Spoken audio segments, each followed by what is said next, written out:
Okay, so here we are. We're here with John Dill, retired special agent with ONI, Office of Naval Intelligence and the Naval Investigative Service. He retired in 1989, started service in 1965. We're so excited about having John on the podcast today because John's one of those guys, he's one of the Vietnam agents. And it's always fun to have conversations with the guys from Vietnam because for those of us who deployed to Iraq and Afghanistan, we have these guys to thank for making sure that we had a proper training regime before we deployed into the war zone. So I'm happy to have John Dill on the program today. John, thank you for coming on the program today, and I hope you're doing well. Well, thank you, Lee. I appreciate it. Yeah, I'd be happy to help any way I can with this history. No problem. Well, it's exciting. Like I said, we just don't have a lot of ONI, NIS guys around anymore. So it's just exciting to have you on the show today. Can you tell me about a little bit about your background, where you came from and how you got involved with law enforcement? Yeah, I grew up in Wichita, Kansas, and went to college out there, Wichita. It's now Wichita State University. Mhm. And I got Shockers. a couple, yep, shockers. That's right, wheat shockers. And I got in about 2.5 years and decided to take a break. And I was working with the Red Cross Bloodmobile. We would go around all these various small Kansas towns, gather blood. And one week I'd drive the mobile, and the other week I'd take the supplies out, bring the blood back. And the third week I would be working in the center, supporting the system any way I could. One day, a friend of mine that I'd gone to college with drove up in back of the Red Cross and asked me how I'd like to make all this extra money and still get back to school. And it turned out the PD was paying $300 a month, which was $100 a month more than I was making then. So I applied, and I was selected. They tell me there were 300 guys applied, and they selected 12 of us. So I went to work in August of '56. And then since I was out of school, I lost my student deferment and was about to be drafted. So rather than go to the Army, I went down and worked a deal where I went on active duty with the Marine Corps for 2 years, January of '57 to January of '59. Came Did you back go and to Recruit Training Depot San Diego or to yep, Parris Island? I went to San Diego. Yep, I was I was right guide all the way through, platoon honor man, and all that, Good grief. and That's awesome. got promoted to meritorious PFC. I did all right, and then they assigned me there at MCRD, as my MOS was 4312, which in the day was a combat correspondent. They've changed that since, I think. Uh-huh. But bottom line was that I wrote copy for the Marine Corps. I wrote for the base newspaper was the Chevron, and we wrote stories of interest to the local Marines. They would do their public relations thing. The Marines gave a bear to the San Diego Zoo, and we got miles and miles of copy out of that. So that's And interesting. So John, not many Marines become a correspondent out of training, right? true, yeah. So I'm thinking about that movie Full Metal Jacket when the guy Joker, who becomes he's a combat correspondent, and the drill sergeant is asking what his MOS is, Hmm. and he couldn't believe the guy was a combat correspondent. Yep. Well, that's what I was. Yeah, we were. It was a good life. We had. My tour in the Marine Corps was probably one of the best that you could imagine. I was billeted in a really super barracks right next to the headquarters building. Mhm. I had a press pass, and we had access to the public information office vehicle. So we would go to all the football games, the boxing matches, get in free as Marines with a press pass, That's great. and it was a great 2 years. So, That's an awesome experience. You don't get many Marine stories like that. I know, I know. I was still a Marine though. No doubt, no doubt. So you go to you're in the Marine Corps from 57 to 59. Right. How did you learn about the Office of Naval Intelligence? Well, when I came back to the police department. The I had tried I had tried to put in for the CID back when I was in the Marine Corps. Of course, they weren't interested in me. I only had 6 months experience as a police officer. Mm-hmm. So, but I came back to the police department, went to work full time, and in '63, I got my degree, and I actually applied to the FBI, was processed and accepted, but they had no openings, and I was put into a holding pool. In the meantime, a fellow, I tried to remember his name. Uh, I can't call his name right now. Anyway, he was out of the I believe Kansas City office with ONI, and he came down to the police department and posted a notice that they were looking for people, and so I contacted him. I had my degree. I was in a holding pattern, Mm-hmm. and fellow came out and chatted with my wife, my then wife at the time, and we decided to go for it. And the reason was that I was told with the FBI, I'd probably end up in a major city working bank robberies, Mm-hmm. but with ONI, I would be available to work all categories of case that came along, and possibility of being assigned to various duty stations all over the world. That sounded a lot better to me. Sure. So, I told them to go ahead and put my name in the pot. Um, they worked out a thing. Again, I was working out of Wichita. The headquarters office was in Chicago. I Mm-hmm. think it was 610 South Canal Street, as I recall. Right. And so I went down. I went there and was interviewed. Earl Ritchie was the supervising agent at the time. His assistant was a guy named Joe Patton, and they had a selection board. Dick Volrath was another guy on that board. I can't remember a couple other guys. Mm-hmm. Anyway, I did the interview and was accepted. Apparently, I went back home to Wichita and got word I'd been accepted, and so there we go. I was assigned there to Chicago in the main office at the resident agency, and the office of the supervising agent were co-located in the building there. So So Mr. Ritchie um, was he was the special agent in charge there at the time, right? yeah, he was a special agent in charge, and he was, yeah. I think they called him supervisor agent. There was a senior resident agent co-located in the building. Okay. So it was like he was the administrator for the whole region, and DIO 9ND is what it was, Okay. District Intelligence Office for the Ninth Naval District. So yeah, then I worked there for I think 3 months or so, and was then transferred up to Waukegan, to the Great Lakes Naval Training Center, Okay. and so I worked up there for a while. So Did you have the chance to work with Harry Shantz? I did not. I know the name, but I did not work with him. There's another couple of guys that I wish I could call right now, but I just it's been too long since I just can't remember the name. Sure. So, what was your experience like at the Naval Training Center there? Because I know that we're probably getting close to getting a full time into the Vietnam experience. But I mean, what was it like at NTC at that time? It was um, it was a great training ground for a young guy. I mean, I had been a police officer on the street, and it's obvious what my duties were at the time Mhm.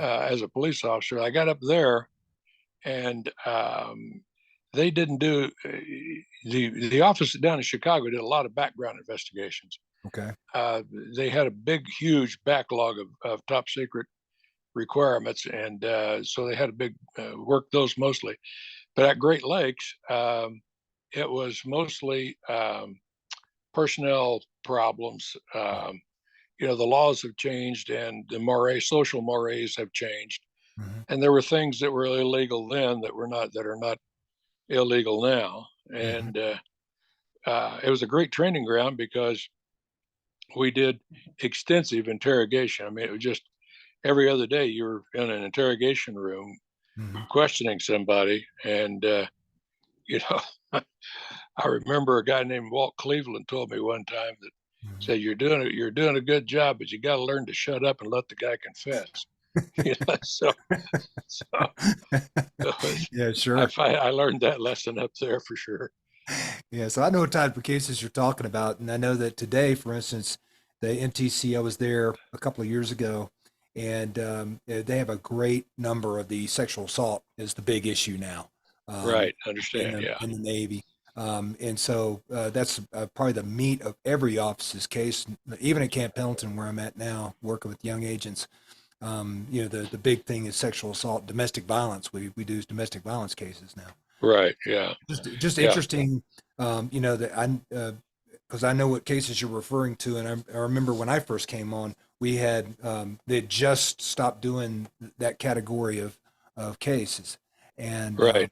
it was a big relief because I think most could care less what a person's proclivities were, but Absolutely.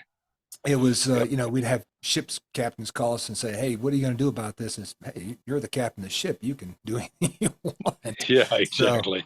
Yeah. so it was great to get by this stuff, but it was, like you said, I think it gives you an opportunity to interview and interrogate in a way that makes you an expert at that practice.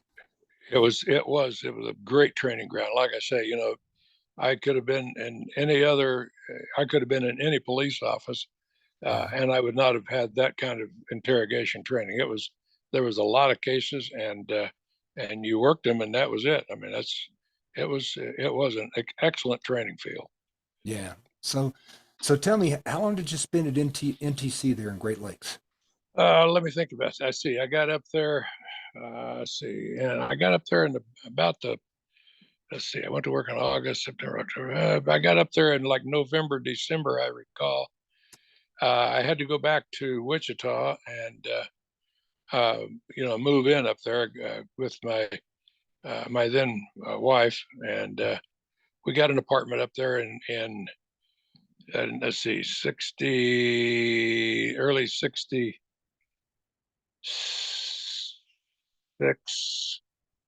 I would say early 66. We got up there, and then I left there, and I think it was 68, mid 68. Okay. And worked out at Denver. Uh, Lowry Field was there, and there was a Navy contingent there. Hmm. But the main thing out of that office again was background investigations. Right. And I was I was kind of the one guy that had any experience in criminal work, and so any case that came up out at Lowry, then I got assigned. Other than that, we covered all of Colorado, all of Wyoming, Hmm. and the western third of North and South Dakota and Nebraska. Hmm. And it was not unusual. You know, the SRA at the time was a guy named Roy Favor, Okay. and they called him the Trail Boss because his last name was the same as on a TV show.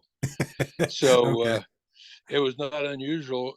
Roy would say, "Okay, here you go, John. Hand you 15, 17 cases, and tell you that your first lead's in Cody, Wyoming, Hmm. and I'd like you to be there at 8 o'clock Monday morning." And so Sunday, Wow. you pick your caseload up and you head out, and you're 6 8 hour drive up to Cody, and start running leads all the way back. The One of the main reasons for going to Cody, actually, a lot of young officers, while going through the universities, got summer jobs at Yellowstone doing trail maintenance and fire control, that kind of thing. Okay. So so it was an employment that had to be covered. Well, the only thing that was ever kept up there by the Park Service was a 5x8 card. It's got the guy's name on it and the dates that he was there. So you drive to Cody, Wyoming, 8-hour drive up there, whatever, 7, 8 hour drive. Look at that card, check that off, and head home. So Oh my goodness. that was the way it was in the day. What a But drive then, though. What a beautiful drive. You got to go up to Yellowstone and do lead oh work. yeah, it was amazing. I worked a lot of all over Wyoming and all over uh, Colorado, Western Colorado, over the Rockies. It was a beautiful place to work, and there was a lot of backgrounds, but it was good experience talking to people, interviewing people, one thing or the other. Yeah, it was a good experience. What do you think so just kind of an average caseload during that time with these because I know the background investigations was a big part of us moving to NIS in 66. What was a typical caseload for you guys? Doing the backgrounds, I'd say, well, usually you'd finish. Let's say it this way: the way the SRA the way Roy Favor did it, he made sure everybody's numbers came out about right, and he would tell you, look, you may not get credit for all the work you did, but on the months that you're low, you're going to get credit for somebody else's case. It was just stats, but I would say we averaged probably 16, 18 cases, something like that a month. Okay. And these things, the background investigations, when you go out and do these leads, you typically go to the furthest location and make your way back to Denver. Right. Yeah, that's the way I did it. It seemed to make the most sense. Yeah. You go out and get it done. I mean, why start working up in Cheyenne Yeah. on Monday and then end up with your work all done and you're in Cody and have to drive home? Yeah. So yeah, but I did want to mention to you that when you're talking about Yellowstone and how beautiful it was, when I volunteered for Vietnam in the fall of '69, and Roy Favor assigned me the last run up to Cody and up to Yellowstone, and he would never admit it, but I know he did it on purpose. The end result was that I was the last and only person in Yellowstone Park. I went up and I did the review of the work records. There was not another car in Yellowstone Park that I saw, and I had the time to visit all the sites. And then I came down south. I can't remember the highway number, but it's the highway that comes out of Yellowstone Park and goes into what the heck, the town there just south of Yellowstone, Mhm. um, and right on the T. Say what? No, I just can't call the name. Missoula or Anyway, one of those towns? say again.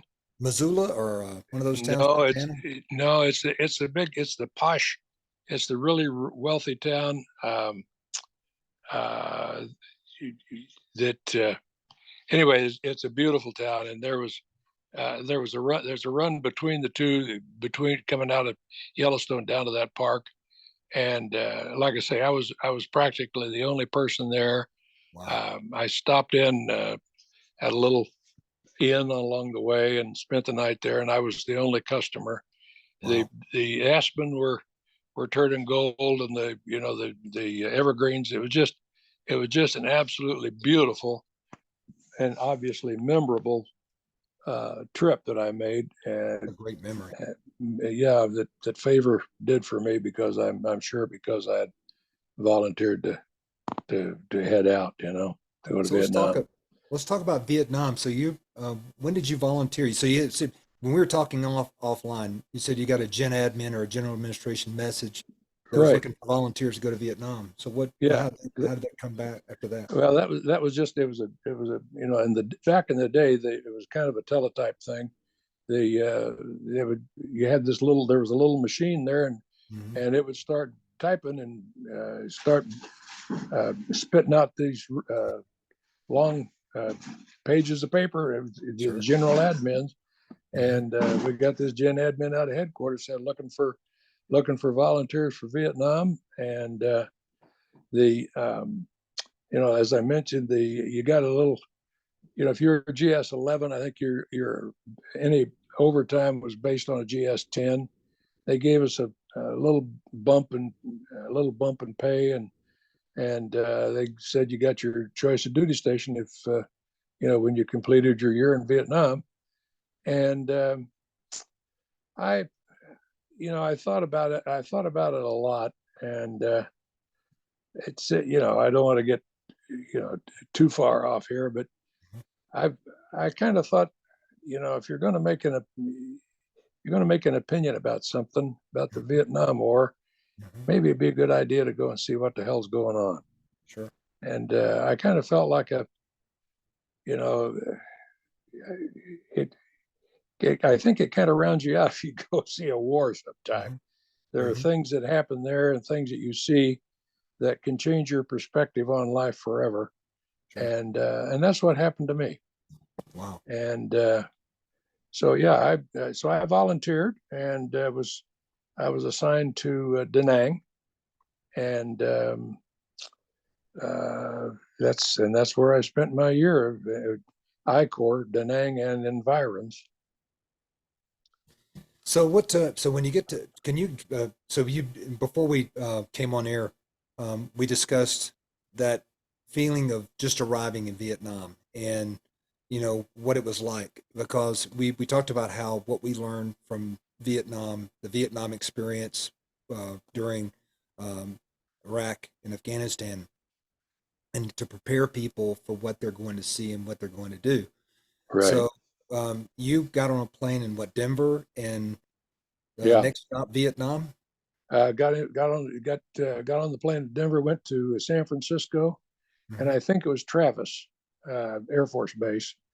There are a number of commercial contract carriers that were working those routes from Vietnam to the United States. And incidentally, just as it turns out, where we live now, it just turns out one of our neighbors was a flight attendant contract on those flights. I don't think she was ever on one that I was on, but yeah, they hired the airplanes, signed contracts with the government, and hauled the guys there. I got my first indication of what was going to happen when we flew out of Travis. We were over Saigon, and the pilot said, he turned the lights on in the airplane, and he said, "Well, we're going to be circling at about 12,000 feet for a while. It seems that Tan Son Nhut is under an attack, and I don't want to fly under an incoming rocket." Wow. Well, I thought that was a pretty good idea. So that's what we did. We circled, and then he put it on the ground, and we, I'll never forget the heat, the humidity, and the smell. Yeah. Vietnam has as I'm sure a lot of places do, has a unique smell. I'm not saying it's evil or it's bad, but it's unique. Yeah. And some guys picked me up there. I can't remember exactly how it was coordinated, but a couple of Navy guys picked me up and took me back to the quarters in Saigon. Okay. And that's how I got started there. So let's talk about the quarters in Saigon, because I mean, I've heard all kinds of stories about the quarters there and kind of the day-to-day operational efforts there. Can you talk a little bit about that, as far as how that kind of worked? Well, they had the Five Oceans Hotel, the Five O's. We had rooms there, and there was a social room on the first floor. I think it was room 5, and the we had our organization had rented it, leased it, whatever they did, and it was you could get in there and have a cool one. There were some things, big signs written on the wall, talking about ONI and kind of the testosterone flame things that were written on the wall, and and the beds were. There was a bed in there that was kind of it was just a wooden frame Mhm. with an inch thick mattress or pad. That's how. But yeah, that was they were. It was that was about it. They were not what you would call luxurious rooms, Mhm. but and I only spent a couple 3 nights there on that occasion, Okay. and then I was transferred up to Da Nang. Al Kirstenbrock was the supervising agent at the time there. Yeah. Can you talk a little bit about the staffs that were in these offices? Because I mean, I've seen pictures of the Vietnam agents along with staffs. Can you talk about how the staff was assigned to an office? I don't really know. I Yeah. can't address that, Lee. I don't really know how the staffs were assigned or how they were picked. Yeah. Um, I know that I never had or ever heard of any kind of difficulty with the staff, either the local people, the indigenous people that were hired there, or the support personnel. Matter of fact, I'm still in touch on a personal level, probably weekly, with one of the Navy personnel that was support staff up in my office when I was in Da Nang. Oh, that's great. Uh, they were great folks and did a great job for us. All right, so tell me about the first time that you went out on a lead out of Da Nang. What that was like. Well, I don't know that I can tell you.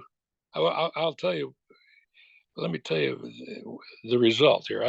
I don't remember the first lead, Okay. but I can tell you what. When we got to Da Nang, our quarters were at let's see, let me think. I think it was 23 Docklop, and it was a 3-story um, or 2-story concrete home. Hmm. The important thing being that it was uh, pre-war and made with French concrete. Okay. Um, that was important because if it was built with Vietnamese concrete, it would probably collapse at the first hit of a rocket because the Vietnamese contractors stole the concrete and put in excessive amounts of sand. So your Uh-huh. concrete was porous and wouldn't withstand much of a shock. Wow. So the building right next to us, I mean, you're talking about a residential area, Hmm. and right there's a street, a big street ran in front of us, and a side street. We were right on the corner of the side street. Hmm. The building right across the side street from us had taken a rocket hit and blown, done some damage on the top floor up there. Um, so I got there, and I'm hearing things go boom in the night, Hmm. and I went to Kirkpatrick the next day. Ed Fitzpatrick was not Kirkpatrick, Fitzpatrick. Hmm. Ed Fitzpatrick was the boss, and I took him aside and I said, "Look, I'm not sure exactly what's going on here, and I'm not sure what I've got myself into." And he said, "What are you talking about?" I said, I don't think that there's any job in the world that's worth going out and getting killed at random, Hmm. and I've got to think about that." Yeah. He said, "John, come in here, come into my office." So I went to his room, not his office, his room there in the quarters. And he said, sit right down there. And I sat down. And he said, "Hey, let's talk a little while. Oh, and by the way," he said, "I got a little Jim Beam here." He said, "Have a little taste of Jim Beam." So I I had a little taste of Jim Beam, Sure. and we continued to talk. And long story short, after about 4 Jim Beams, he said, "I tell you what, you go back to your quarters, get a good night's sleep, and say we'll talk in the morning." Uh-huh. Well, it was as if by magic, Lee. In the morning, everything was fine. Oh, okay, no problem. Where do we go? Where are we going, and what are we doing? So, That's amazing. That is amazing. so Oh my goodness. my room was on the first floor of this with a fellow named Carl Sundstrom and I were roommates. Sure. And if you, when you walked in the front door of this thing, of this building, uh, to the right there was a hallway that went to the SRA's room, which is the only air conditioned room in the place. Yeah. And then to your right front was a doorway that led to a no kidding rathskeller. It was built by the Seabees Okay. at some point in time, was all wooden, had all the decorations. It was a really super place. And then if you walk straight ahead, and it didn't go into the bar area, walk straight ahead, then you would be in my room with Carl Sundstrom. Okay. In that room, Carl Sundstrom and I, there was a double wall locker. Mm-hmm. And the double wall locker was, in fact, the armory for the ONI office of Da Nang. There was an old grease gun. Holy There Moses. was, I think there may have been a Thompson submachine gun. Yes.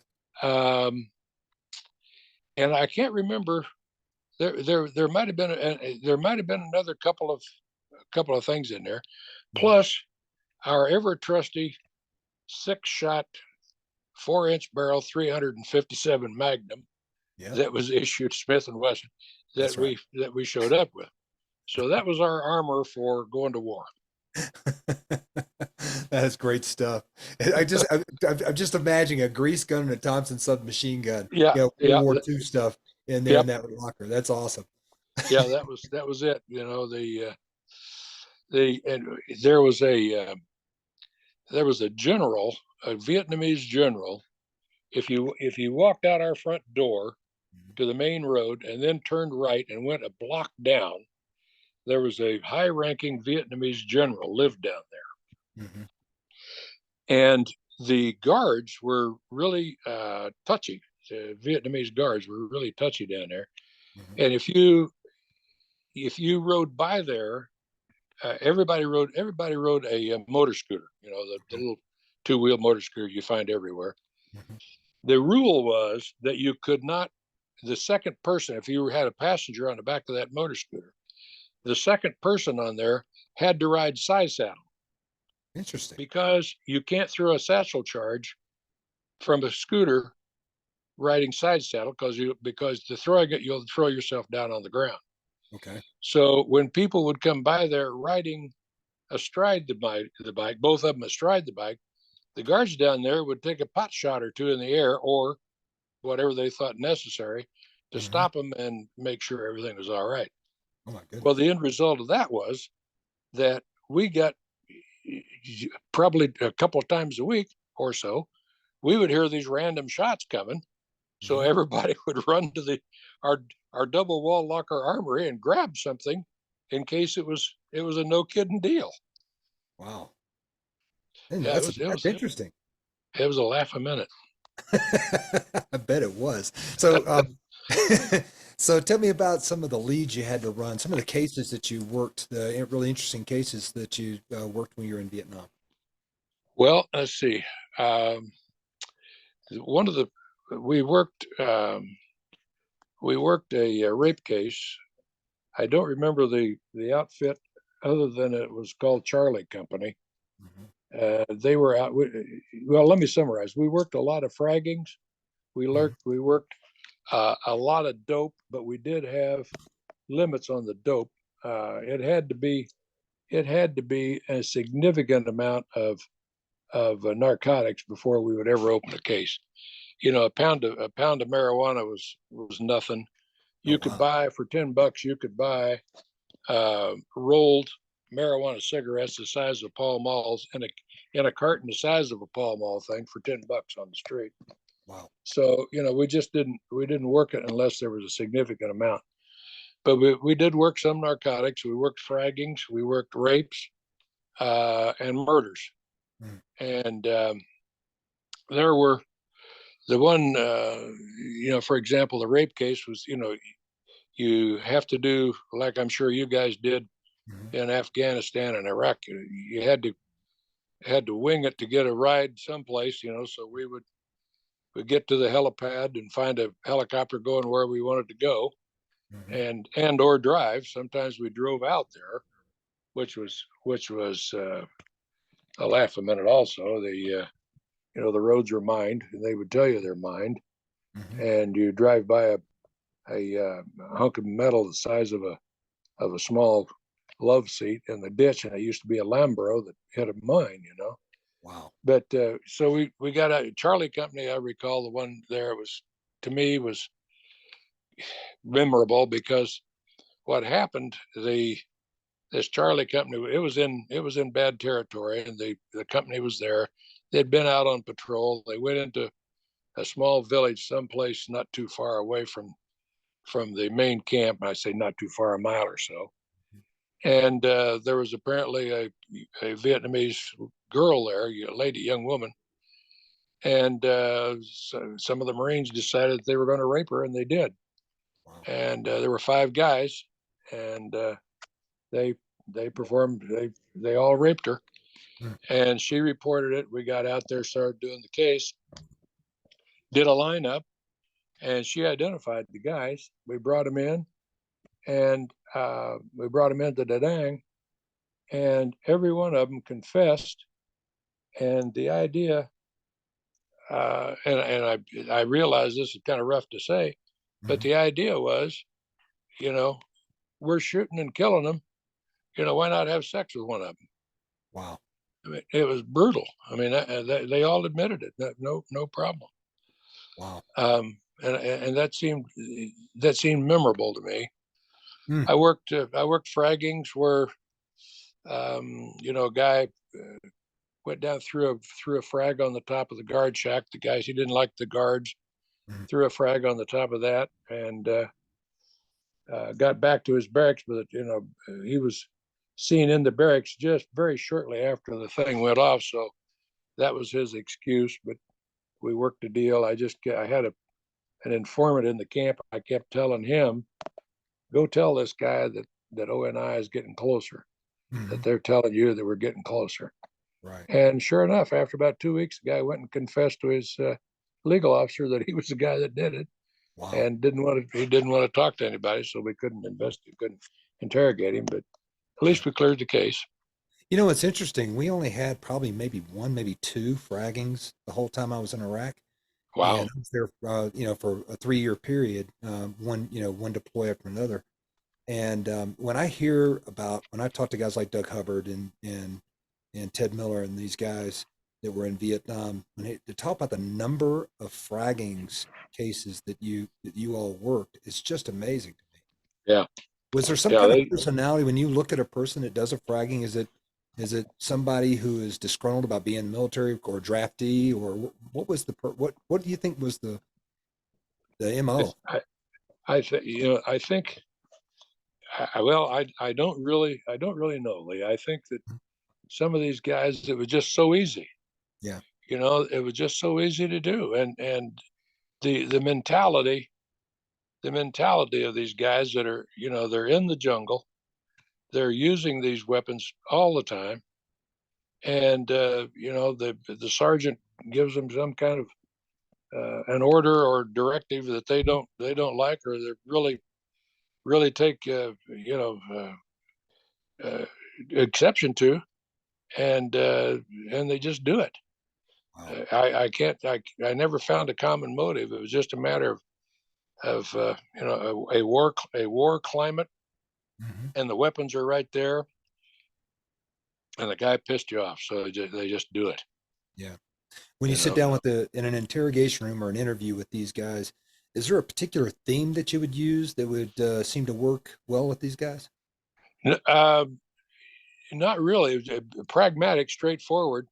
Mm. I mean, that was on the rape case I just mentioned. That was it. I talked to him about it. Yeah, well, I guess, if you're doing this, why not do that, right?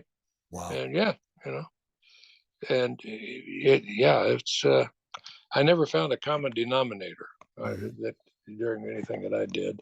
That's fascinating. So when you guys would go out on these leads, one thing I've learned about was the lack of ability to communicate with your home office when you go out on these leads.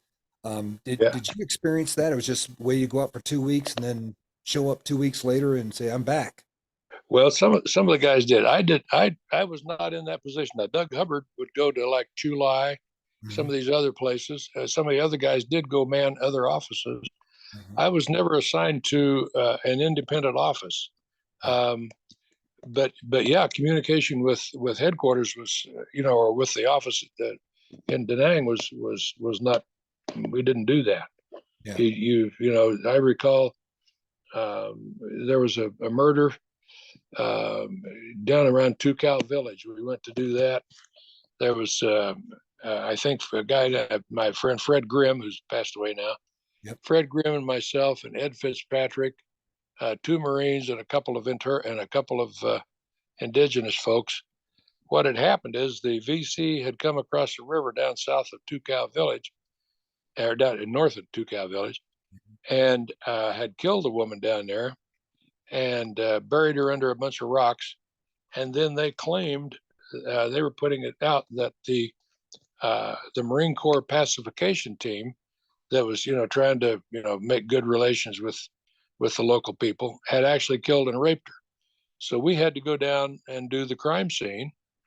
So we're walking, we were walking the rice paddy divider. Just it's only about 3 feet wide, sure. and walking and you'd be surprised how vulnerable you feel walking on the dividing little dam between rice paddy fields, rice paddy ponds, because there's no place to go. Yeah, And so anyway, we got down in there and worked the case and took the pictures, did what we had to do, and this one guard was with us, one Vietnamese Arvin Vietnam Army guy was with us, and I said, "Well, what time does the VC start coming across this river down here to do their rocketry and that kind of thing?" He said, "Oh, about 4:30." I looked at my watch and it was around 3:30, 4 o'clock. I said, "Well, Whoa. it's time for us to go." So we started extracting ourselves. Yeah. And Lee, I'm going to tell you this, and I hope and I tell you it's a straight scoop. Hmm. When we got back, Ed Fitzpatrick had lost something in the vicinity of 20 pounds. I Wow. had lost something in the vicinity of 15 because the air and the humidity, the air was so hot, the humidity was so dense that you could not feel yourself take a breath.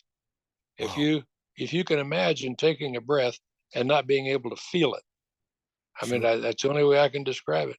Yep. And we all lost that much weight in an afternoon of going down there. Just water And loss, right? just sweat. We Yeah. just sweated Wow. absolutely. Good And grief. that was on that occasion on our way down there. Um, the There was a couple of people in traditional black pajamas Hmm. that jumped up and started running, and the Arvin guys were not sure who they were, so they popped off a couple of the grenade launchers at them. We call them bloopers. Okay. They sent a couple of bloopers down the road, and so I'm trying to get ready, and I've got this little AR-15, little short model, and I'm pounding on the bottom of the clip, and I'm working the breech, and I cannot get that thing to pick up around. Oh my gosh. So I'm walking so the rest of the afternoon, I'm walking on a rice paddy down into the jungle, Hmm. knowing that I have no weapon.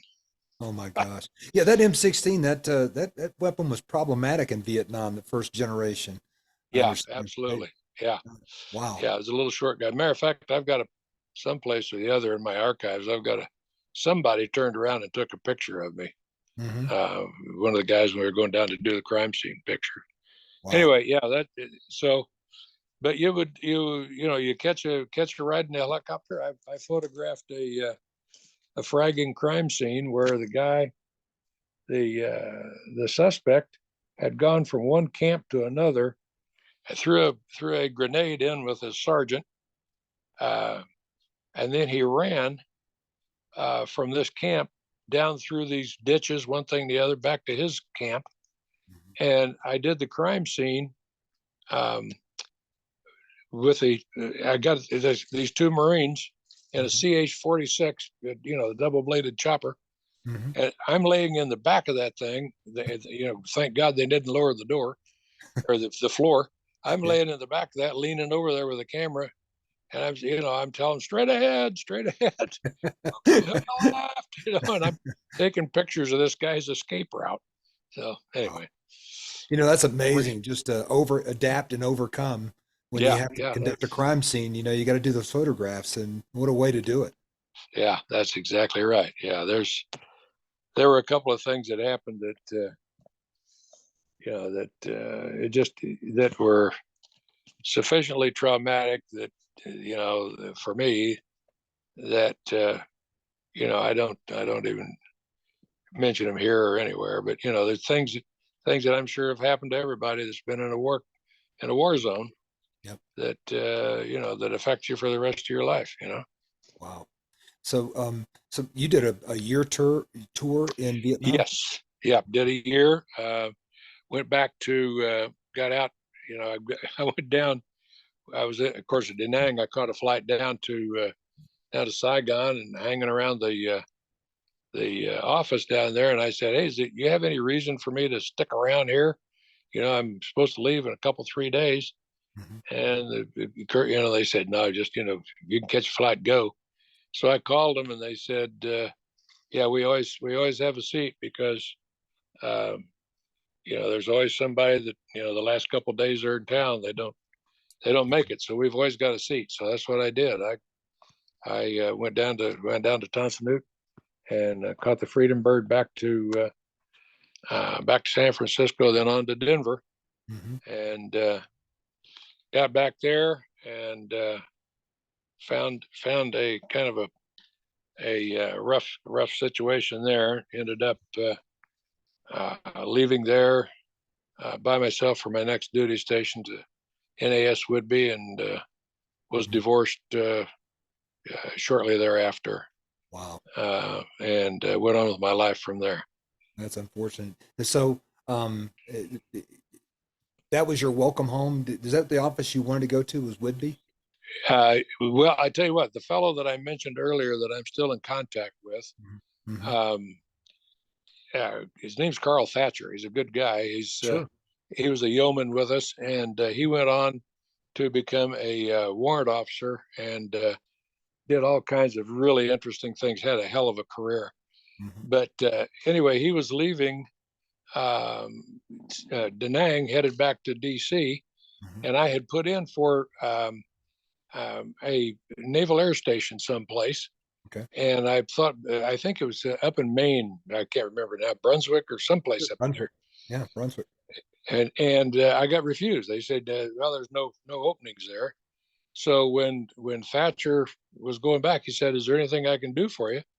I said, "Tell him that I want to go to a naval air station, someplace where it's cool."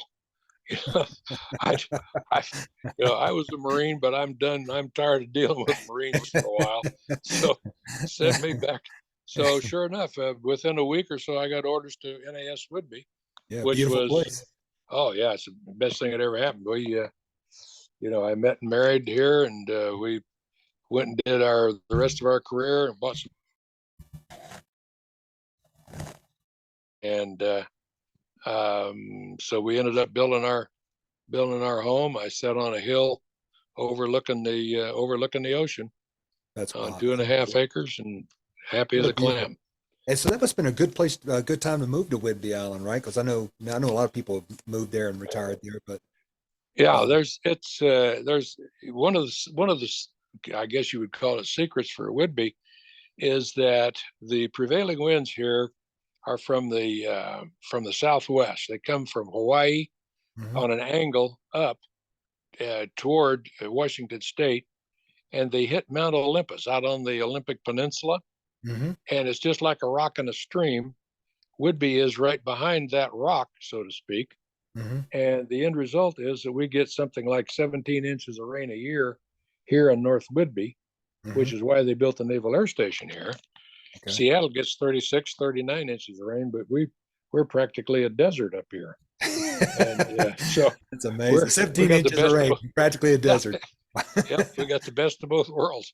Yeah, we could use some of that rain down here in Arizona. I can Yeah, assure you. well, we're getting a lot of it right now, but I look at it as beneficial because it's replenishing our aquifer on our for our wells. That's great So stuff. So, Whidbey Island. So that's got to be around the time when NIS and DIS did the split. yeah, Um, the split actually I think really happened when I was in Vietnam. That's okay. I went over as an ONI agent. I came back as an NIS guy, Okay. and we ended up um, you know, finishing up my career as an NIS agent. Mhm. What was your thoughts on, because I know that when we changed over from NIS to NCIS, a lot of us like, well, man, I like my NIS creds, but I Yeah. do these NCIS creds. I don't think I want any of these. Was there a kind of an opinion from the ONI guys that they go, well, I like my ONI creds. I'm not sure if I want to switch over to the NIS creds. Well, I didn't catch that. It was just a matter of just pragmatic, just as you get a new letterhead. I didn't Yeah. have anything like that. There was a um, there was a move afoot, and I don't know. Uh, I am not privy to the thinking of the higher echelons at all. Hmm. But there was a move afoot to assign the experienced criminal investigators to NIS when the NIS DIS split came, Sure. and that's what they would do is, that's and I think that's the way they did it. They would assign, the guys they wanted to keep for criminal investigators to offices doing primarily criminal work, Hmm. and I think that's how I ended up, getting signed to NAS Whidbey. Yeah. So what with how big was the office back in those days? I'm sorry, say again. How big was NAS Whidbey Island, the NISRA Uh, there back in the day? there were three of us. It's Okay. Carl Merritt and Harry Stovall and myself. Oh wow, Harry Stovall was my first boss. Is that right? Is That's that it? exactly right. Still talk to him today. Well, I he go over just to came San up. Diego. He and Nance just came up for a visit here the other day. He is a classy man. I enjoyed working for him. Absolutely. They don't get any better. Absolutely. No, they do not. They do not. So what a great office to be in with Harry and Carl. I can Oh yeah, imagine it you guys was. had some good times there. We really did, and of course we got. This is where I met, and Jan and I married almost 52 years ago now, Uh-huh. and of course they were. Congratulations, by the way. That's a Yeah, great number of yeah, years. yeah. We did have a good time. So the wedding, they were all at the wedding, and lots of pranksters and lots of things going on. So it was all good. If So, you can imagine, Carl Merritt and his lock picking skills got into our car, well, and all that's right. kinds You of things. guys, that was back in the day when you guys carried lock picking sets. Well, I wouldn't say that. Were they maybe available? Possibly. I could not get anybody to admit to That's right. That little black case, I don't know what that is. that. Oh my goodness, that is so great stories about that. You also had back in the ONI days, Harry Stovall tells a great story about how when his kids were born, he had to identify himself as a personnel analyst Yeah, yeah, for the Navy. exactly. When I first went to work in Chicago, um, it was uh, when I first went to work in Chicago, we had to identify ourselves as a research analyst. Research Uh, analyst. That's right. Not yeah, personnel analyst, but a yeah, research analyst. research analyst, and the paycheck was a personal check written by the finance officer in the region. Right. It was a guy, I can't remember his name, of course, but yeah, he was. You'd get a personal check from you know Joe the rag picker, and That was, that was your paycheck. You could tell your banker if you were getting a car loan Uh-huh. or a house loan, but you couldn't tell your neighbors or anybody else what you were doing. It was really the quiet professionals back in the day, because I know that just reading the book The Ghost of Honolulu by Mark Harmon and Leon Carroll, about Douglas Wada and his experience in World War II, Hmm. as a counter espionage agent. It's like literally you wouldn't know this guy was with the Department of Navy as he was Right, conducting this investigation. right, yeah, yeah. That was the deal. No acknowledgement of duties at all. That is interesting. So, how many years were you at Whitby before you decided you Well, wanted to let's see. try I something went else? from well, I was let's see. I got here in February, March of '71.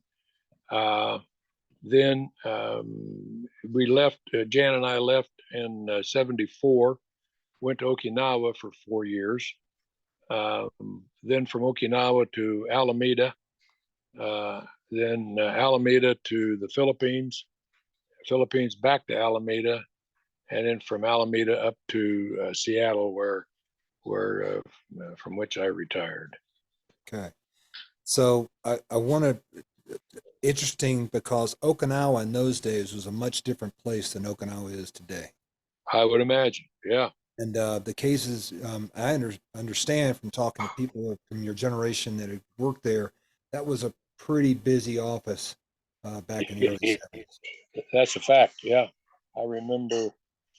I remember one time I was the one of the supervisors over there. The ASAC was Troy Gillespie, Hmm. and he came down. And he said, "John, we need to have you kind of pick up a little bit, speed it up a little bit on some of these cases."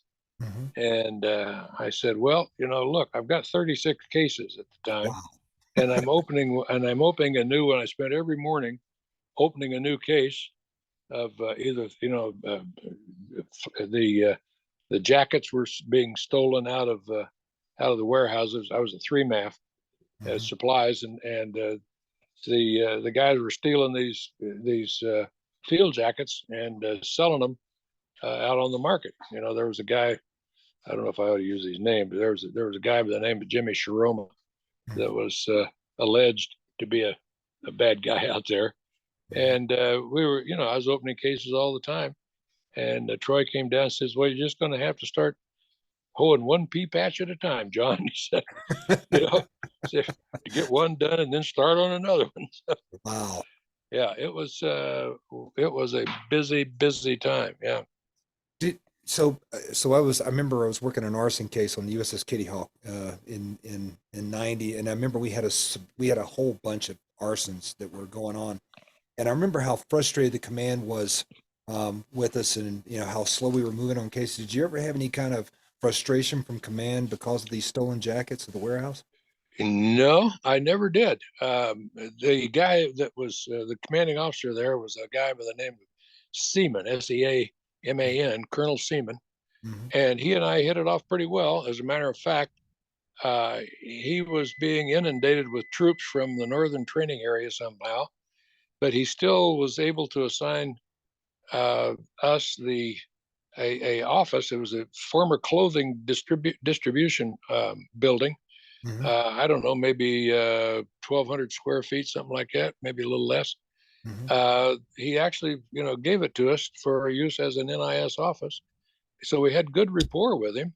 Good. Um, the only time that I had a problem with the Marine Corps, worried about a case was we it was at the Marine Corps Air Station at Fatima, Mm-hmm. and got the call one morning that a guard standing in the guardhouse had been stabbed by a AWOL Marine.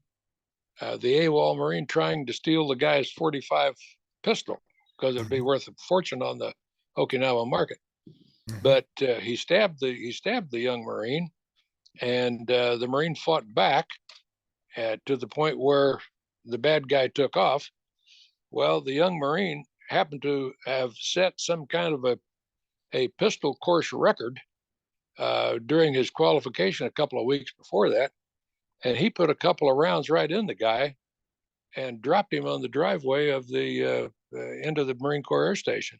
Wow. So I went over and interviewed the shooter, and I was there. We got fingerprints, did all this kind of thing on the body, and then so I went to the command and said, "Well, here's what's going on in this case." He said, "Well, we've already promoted the guard." I said, "Well, it'd be nice if you let me finish the investigation before you promote the guy." So Jeez. so That's funny. that was That's kind of the interesting. way that worked. That's Well, about the only time the Marine Corps got ahead of me, I think. well, let me ask you this. So Okinawa at that time was still a protectorate of the United States. They weren't an independent country yet, were they?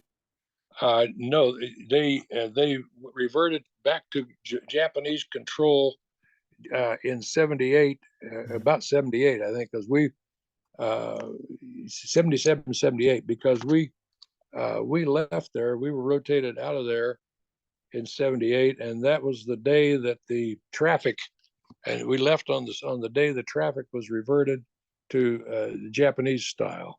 Okay.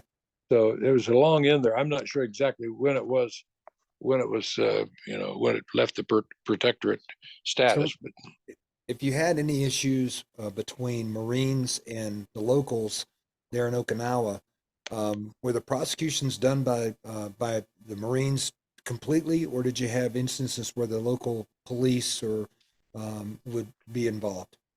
the well, it was the local police. Had the jurisdiction out in town.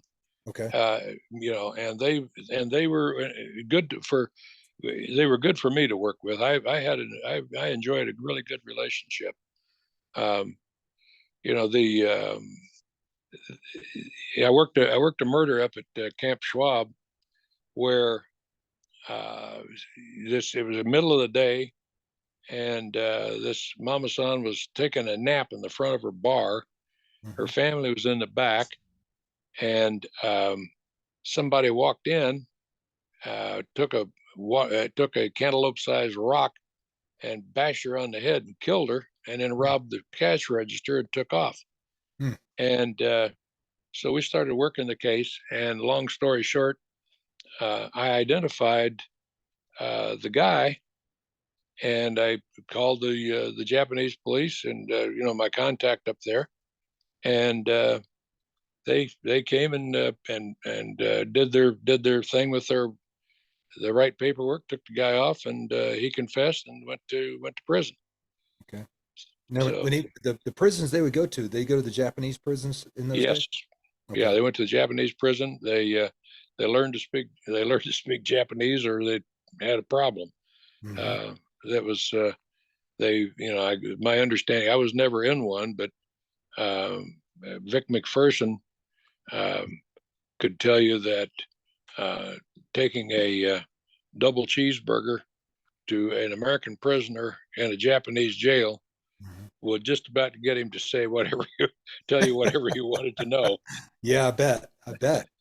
Wow. I mean, because I've heard stories about the Japanese prisons, and that it's could literally be a death sentence to some Yeah, individuals going there because they just couldn't learn how to assimilate to the yeah, rest. that's exactly right. Yeah, we had.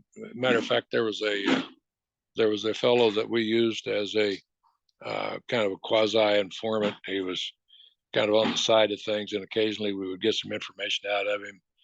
And I can't remember the guy's name now. But anyway, he got arrested and convicted, and went to the jail in Naha, Mhm. and ended up committing suicide. He couldn't handle it, Wow. and he died there in the prison from suicide. Wow. Yeah, I've heard all kinds of stories about Naha, so it's Yeah, rather notorious. yeah, So, um, exactly. so you leave Okinawa, you go to Alameda, and what is the office like in Alameda at that time? It was a good office. I worked for a guy named Bruno De Mali for a while. Okay, yeah. Um, I was out at the Naval Hospital I worked in the office for a while, working cases. Then I was sent out as the representational agent out at the Naval Hospital. Then I came back in, and let's see who came after. I think Dick Childs came after. I'm trying to get my head straight here. Just a minute. Oh, what the hell? I can't. Panico. Oh, I worked for Panico for a while. Okay. Then Panico left. I worked for Dick Childs.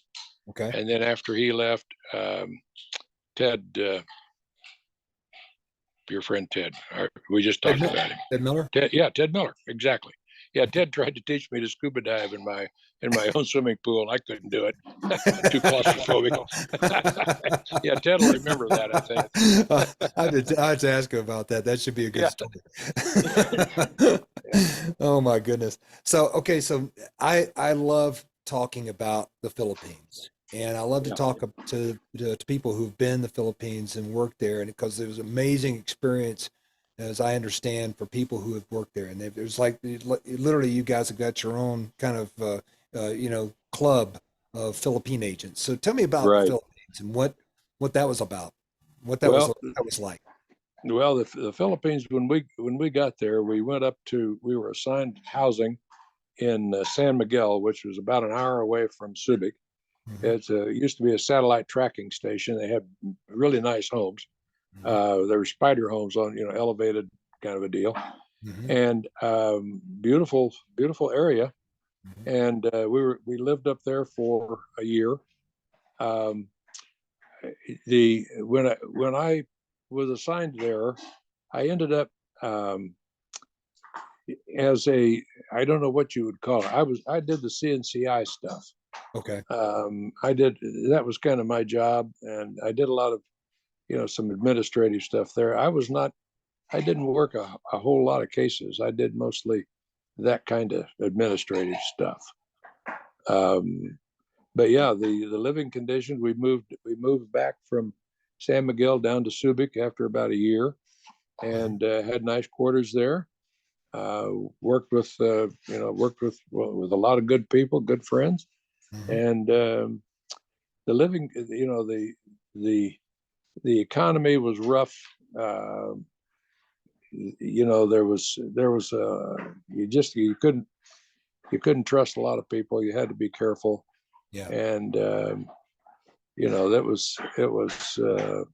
was nothing like, obviously, like Japan. Yeah. So we were not. We wanted to stay in Japan. We tried to extend for the 5th year, but I was rotated out. But we were glad to get going after a couple of years in the Philippines. So John, were you there during the Civil War or the insurrection with the Marcos regime?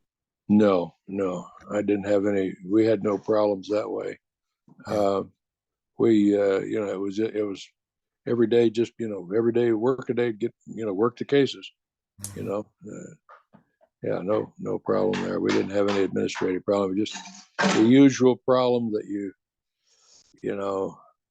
the usual problems with a third world country that are a lot different than you experience in the United States or elsewhere. What was your experience with like the Philippine Constabulary, the police there? We had one contact fellow that dealt with us quite a bit, and he was very helpful and did a lot of good things for us. You had to be kind of careful what you told him, because you didn't want something to happen to somebody. I think I've heard stories about this guy. You might have, yeah.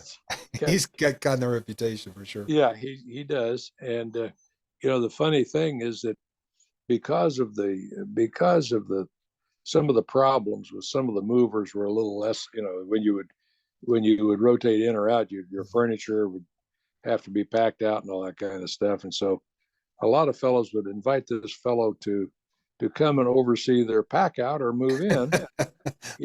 But it went well then. Yeah. So the somebody, I can't remember who it was now, maybe Lance Arnold. Somebody told me that when this fellow walked in, one of the movers turned an absolute yellow, white, pale shade and said, "I can't work here," and left.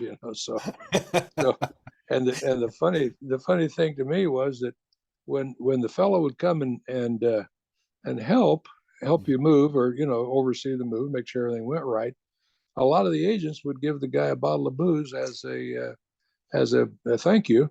Sure. It turns out the guy didn't drink at all. He said, "Look, in my business, you can't afford to be drunk." So, so he had this home full of unopened booze bottles. So I finally got smart, started giving him candy for his kids. So it was, yeah, it was Oh it was my a whole goodness, new that's world great. over there. I Yeah, say had an amazing collection of booze. yes, indeed, he did. Yeah, that's what I'm told. Yeah, for Oh sure. my goodness. Yeah, it Oh, was amazing. so you PCS back to Alameda for your last tour, right? Right. Yeah. I was given an administrative choice, uh, that I could be put in for promotion, or I could go back to my previous duty station. Hmm. And I chose to go back because I had not sold my home.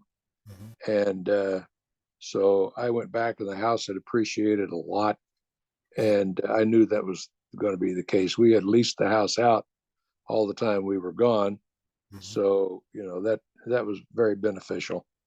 So, I went back and stayed there. And then Ken Anthony was the supervising agent at the time, and I'd worked with Ken in Okinawa. Hmm. And I told him, I said that I was going to retire out of Alameda and go up to Whidbey and go, back to Seattle, up to Whidbey, and build a house. Hmm. And he offered me the ASAC position in Seattle. He said, "We need an ASAC up there, and would you?" So I took it and worked with McMurdo. Uh, Burt Murdo, right? yep, exactly. Yeah. Yeah, So very I good. worked there until I retired. So so in Seattle, were you guys up at Bremerton or one of those offices, or just did we have an office in Seattle proper? We did, yeah, at Sand Point. There used to be a big naval station there in Sand Point on Lake Washington, Hmm. and we had major. I say major. We had offices there. Used to be the regional office there. Oh wow. Um, but then, by the time I got back to retire, it was simply a resident agency. Now was that the 13 region or the 12 region? 12, I believe. 12. Wait Okay. a Yeah. minute. Yeah, 12. Yeah, 12. 12. 12 Okay. WH was Whidbey. Yeah. Yeah. Okay. Very good. So, so anyways, so looking back over your career, are there any other cases that I haven't asked you about that were something that, that you still remember and you still think about? Well, yeah, there is one. Hmm. Um, it was I don't know if you ever heard the name Dennis Howard Marks. Ah, Um, he was responsible. He's the subject of the book Hunting Marco Polo. He okay. was responsible for importing something like 15% of the dope into the United States at one point in his career. Wow. And so there was a case that we worked. Um, what Let's see, let me kind of get my thoughts organized here. Mhm. We got a call one day from the people in Washington D.C. I don't remember exactly who called. I imagine it might have been to the SAC. I don't know. Mhm. Anyway, we got a call that a man that worked in our naval, it was a naval air rework facility there at Alameda, the NARF, and he worked over there in the prop shop where they were handling the big props for the C-130s and all that kind of stuff. Mhm. And he had been found dead in Crystal City of a heart attack in his hotel room. But when the police officers were working the case, he had a briefcase beside him that they opened and found something like, I can't remember the exact number, Lee, but it was about, my memory says about $48,000 in cash. Good Lord. And of course, at that time, we were concerned because did he have access to the classified information vaults there at the NARFI? So we had him start doing an inventory on the classified information, and anyway, the case file is about 2 inches thick. I've got it. I kept a copy of it. Hmm. And what happened is this guy, his name was Fred Hilliard, by the way. We call him the Dead Fred case. Hmm. Dead Fred had manipulated the transportation people at the Naval Air Rework Facility by saying something to the effect of there was a Black Ops C-130 that had been sabotaged in Pakistan, Mhm. and they needed to ship these props back to the shop to be analyzed to see what had happened. And he used a conversation and a piece of paper that was generated somehow out of this conversation to become the authority that he then passed on to the proper people in transport to get these quote props close quote shipped back to the Naval Air Rework Facility. Okay. And they were shipped on the President lines. And we got the word on that, and there was some DEA became involved, U.S. Customs got involved. It was a very complex investigation. Bottom line was that we seized 2 welded aluminum containers about 3 feet square on the end and about 12 feet long, 2 of them, all of them containing packaged hashish. They were all labeled. They had their their manufacturer's label on them. It was worth millions. Wow. And we went to trial and down in Miami, and Dennis Howard Marks was sentenced to a number of years down there as a result of the trial. So yeah, I still remember that. Someplace around here, I've still got a couple of pictures of the hashish. You just wouldn't believe it. It was just amazing. It was, like I say, I can't remember now. It seems to me we estimated the value back in the early '80s at something like $36 million or something like that. Wow. It was And it was it that's was 19 early 80s dollars too. Oh yeah, that's what I'm saying. It was massive. I've Wow. never seen anything like it. And So that yeah, came into that's what. a naval facility. They flew the parts in there, and that's where they were discovered. Well, they came on the President lines, which was a shipping. They went. Oh, okay. They he let Howard Dennis Howard Marks left them laying across the bed of a small pickup truck like a Ford Ranger or something like that Hmm. on some American ambassador or representative's lawn, saying that they needed to be transported back to the United States for investigation. And somehow or another, they ended up getting them on the President lines, and they shipped them over, got them aboard the Naval Air Station as the contraband, and or they were that's where they were headed before they were intercepted. And the word is, I never got the proof of it or never saw any follow up, but the word was that he had done that once before and got away with it.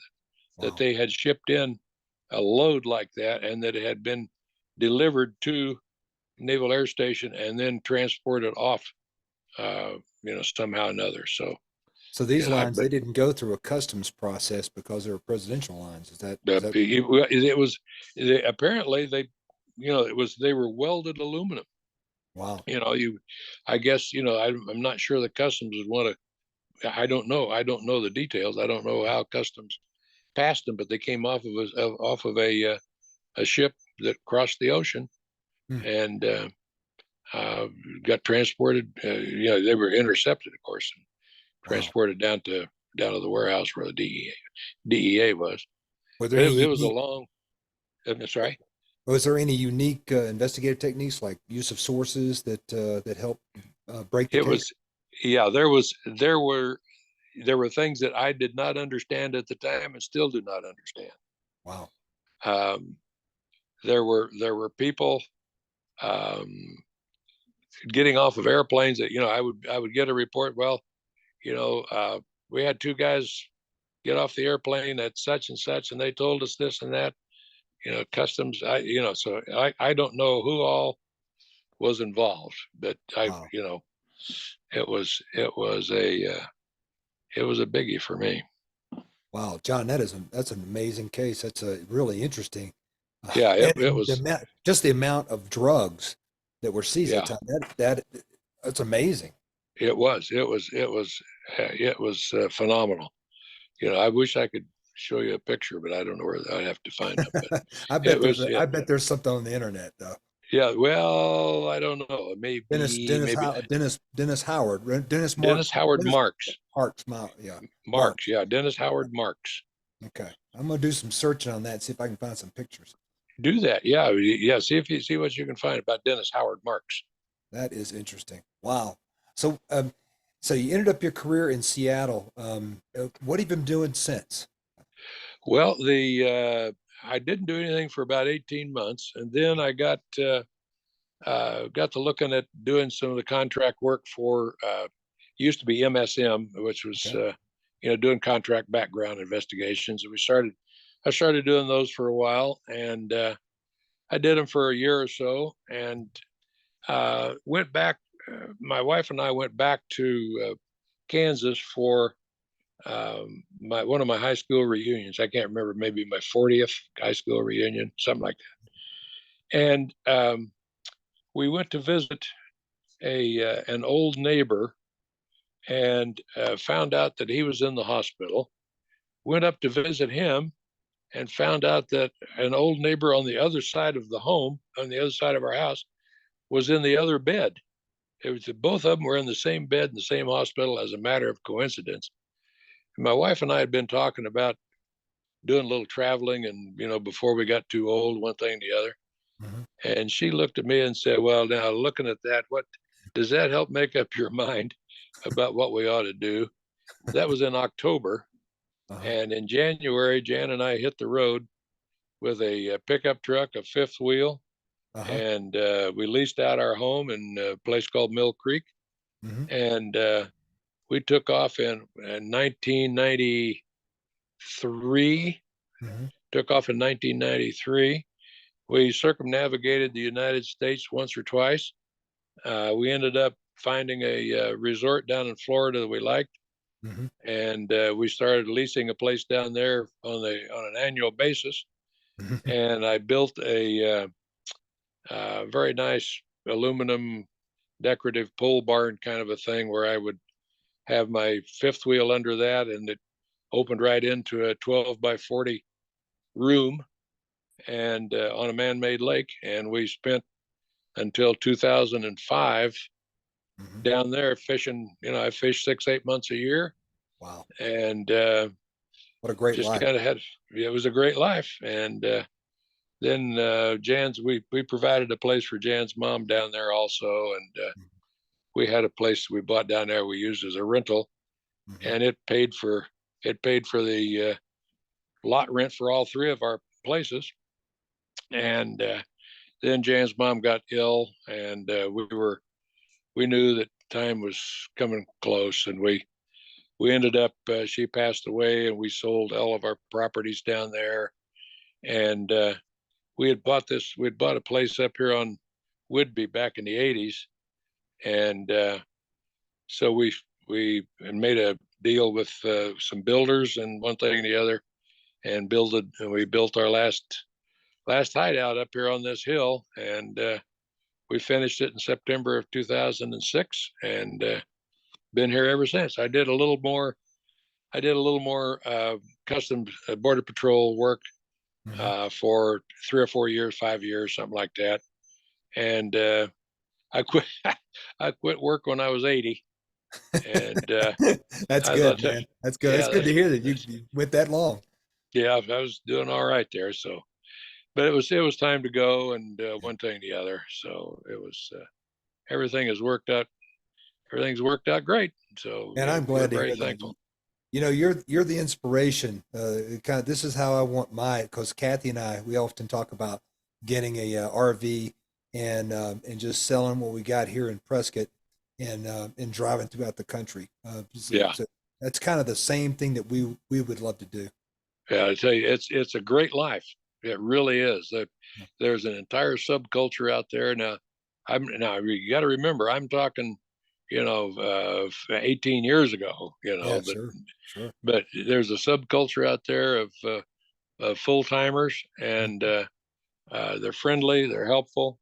I understand that your lot rents have gone up quite a good deal, I'm but sure. I guess everything is relative. Everything's relative. The numbers just get bigger. So um, Did you ever go through Quartzsite, Arizona? Quartzsite, Yeah. let me think about that. Is that where they have the gatherings out there? Yes. We went through there, but we didn't stop. We did not camp there or stay there. We went through there. I go through there once Um, a month, driving back and forth to California. And Fortune teller was. yeah, I'm sorry, Lee. Say what? so, I drive back and forth through there about once a month, and I'm just always Oh, amazed how many RVs and fifth wheels are out there. yeah, yeah. It's you know, we used to joke about the fact that it was so good, the freedom, and to be, go where you wanted to go, do what you wanted to do, and no one knew where you were unless you called and told them. Hmm. It's it was super. Sometimes we would drive 100 miles, sometimes 300 miles, sometimes 20 miles. That's Just go where you wanted to go and do what you wanted to do. well, John. Saw a Thank lot you of the for. U.S. Hey, listen, I want to thank you for doing the podcast, man, because it's a really interesting stuff, and we should be. This is going to be one of my episodes for beginning of season 3, starting in January. So all I got to do now is do a little production work on it and clean it up, and we'll be good to go. Well, outstanding. Well, I appreciate the opportunity, Lee. I thank you very kindly for doing this, and any support that I can provide for you or Vic McPherson, please don't hesitate. Vic is a man among men and has contributed his time, resources, energy into this project, and he's a man I admire a great deal. Well, the great thing about Vic is he's so humble that he doesn't want to come on the podcast. He wants me to get through with all these interviews that he's set up. I call him my executive producer now. Uh, Yeah. so Well, somehow I'm not surprised about all that. so I hope someday I'm going to get him on the podcast. But he There you he's go. don't you mention my name, blah blah blah. Um, Yeah. he is a good man. I've known Vic for years and had a Right. relationship with him since the early '90s. So he is my executive producer now. So we Yeah. got to keep this There thing you going. go. He's cracking the whip on me too. He's like going, "Hey, listen, you need to get these things done. Maybe you need to hire somebody to do it with you." Blah blah blah blah blah. Yeah, we were in Okinawa together for a number of years, and then we were in the Philippines together. So He all is a good good. man. He is a good man. Well, listen, John, thank you so much for today, and I appreciate it. If there's anything I can ever do for you, you've got my telephone number now, so I please do. reach out and touch me. I will, Lee. Thanks again. I really appreciate it very much. All right, thank you, brother. Appreciate it. Okay, you betcha. Bye bye now.